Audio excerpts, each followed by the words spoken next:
दिल्लीत मोदी आणि गल्लीतही मोदी हे एकच नॅरेटिव्ह सध्या चाललेलं असं दिसतंय.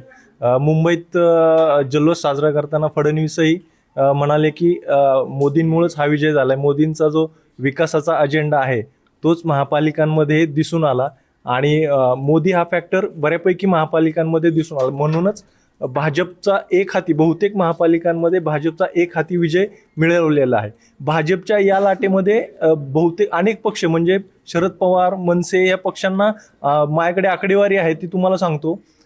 मनसेच्या जवळपास 24 महापालिकांमध्ये एकही नगरसेवक निवडून आलेला नाही, म्हणजे आघाडीवरही नाही. आणि शरद पवारांच्या पक्षाची ही ती स्थिती आहे.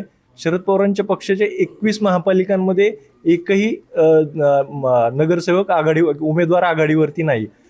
ठाकरेंच्या पक्षाचे जवळपास 9 महापालिकांमध्ये शून्यावर आहे. आणि विशेष म्हणजे महायुतीतील अजित पवारांचा पक्षही बहुतेक 7 महापालिकांमध्ये भोपळाही फोडू शकत नाही.